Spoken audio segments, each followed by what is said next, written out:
believe that I was somewhere else. And the six is when you admit you've been messed up with it all. Please welcome Danny O'Donoghue. Thank you. Thank you. Lovely to see you again. Nice to see you Thanks for having us too. back Nice to on. see you Yeah. too. And you were very good back there in the green room, giving your opinion. I was trying to be politically correct in a were way as good. well, you know. You could be a loose woman, you know. You I could. could be a loose woman, Yeah. You know, if the work dries up. Was that being on The Voice that made you, you know, a little bit more confident? You know, you're asked your opinion, bang, you can come out with it. Yeah, I guess so. I mean, the BBC were very trusting to, you know, because I tend to curse a lot.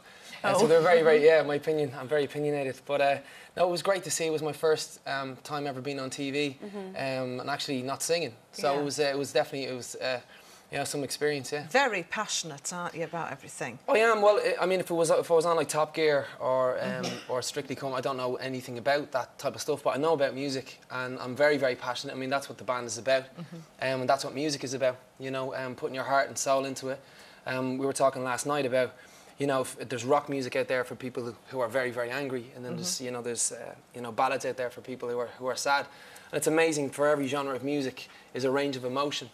You know, and we were saying that, you know, when you hear a script song, it's one less emotion that I have to carry around with me as well. So it's massive. It's a massive therapy for me. It started off being like songwriting and poems and stuff like that, and then obviously went on to this. Obviously, we've chatted on the programme before, and one of the things that we love about your music is it is poetry set to music. The words are absolutely beautiful. It's not just, you know, the bridges and the melody. You know, the whole thing is a package. Well, to be honest, for us, it's like being in the studio. It's like trying to get that Rubik's Cube, trying to say something that's so complex, you know, an emotion or how you feel, but actually trying to put that down into a, you know, into a sentence. And then obviously the chorus has to be the punchline. And we've always said, you know, if you're going to bring someone to the top of the mountain, make sure the view is good. So you always have to have, you know, a great concept in mind and a great lyric. Are all the songs personal? Every one of them, yeah. Yeah, I mean, you know, we've tried to write songs that are quite throwaway.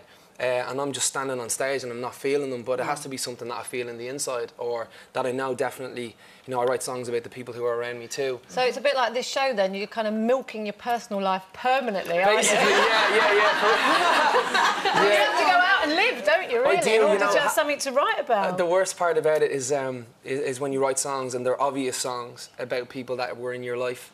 And you're writing them in your deepest, darkest moments, and then you're like, all right, now go on, Loose Women, and perform it, you know. And I know, you know, the person, you know, that I wrote the song about is probably going to be watching. Is that the 6 degrees of separation that you're talking about? Yeah, yeah, 6 degrees of separation. It's like the Alcoholics Anonymous way of getting over somebody, you know. You know what I'm saying? You have the 12 steps. Yeah, we have, you know, the six degrees. I mean, everybody would think that the song itself was about you being 6 people away from anybody in the world. That's the original phrase. Yeah. But like, you know, we're little wordsmiths. We kind of get in there and try and change it around. And 6 degrees of separation was like the 6 steps. Okay, when that happens, then this is going to kill you.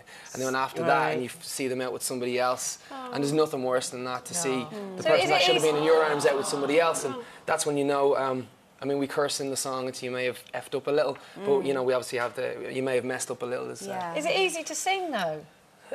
No, it's not. You know, and I think, you know, every time you have to centre yourself before the performance. But, you know, again, art is about, I think art is the only justification that there is for pain. I've said this before, you know, and I think if I don't get it out, it's going to stick in me, and I can't live with that, you know. So that's I've got a little tip for you there. When I'm singing something quite sad and it's emotional and about something I've written, I always think credit card bill, credit card bill, credit card. And that's all I think about, and I don't think of anything then. So that's a little tip from me to you. Well, my tip is, my credit card got stolen. Oh, no. My credit card got stolen, No. and I never reported it. You know why? Because he was actually spending less than my ex-girlfriend was. That makes it sound good. You've been doing this for a long time, haven't you? You know, you've been writing songs for a long time. Is it when you met the other guys in the script that just things start clicking? Like we were all kind of starving musicians. We'd spent a number of years out in LA trying to learn our craft. When I was saying, yeah, you know, you're calling mum, yeah, things are great. And there's nothing, there's no food and there's nothing on the table and stuff. And then in 2005, we met Glenn, our drummer, myself, Mark and Glenn, and we all went in the room together just to kind of, you know, just talk and make music. And this song called Before the Worst, we wrote, it was our very first song we ever wrote together. And it went up on iTunes as a free download. And we were like sitting there biting our nails going like, is it going to sell? And we got the call at the end of the week to say like 250,000 people had downloaded the song. Wow. And we were just blown away. In a week, yeah, in a week. And it's just been a roller coaster since then, and you know. well, obviously, you know, there are people out there who love you. You're going to be going on tour, obviously, next year as well. And when's the album out? It's out now? The album's been out for 2 months. Okay. We've toured around the world so far, just kind of, you know, trying to create awareness for the album. Is it called Number 3 or #3? It depends on how old you are. Oh, yeah. thanks. It depends on how old. For all those kiddies now, it's #3. And for all the L ones, you know what I mean? Is it number 3 or is it the third or what is it? Never mind the threes. It would be in Irish, you could have called it the 23 and a third. You're going to be performing for us at the end of the show. If you don't mind, yeah, we'd love to. If we don't mind. Okay. Yeah. But for now, Don't answer Danny that. O'Donoghue, everyone. Thank you.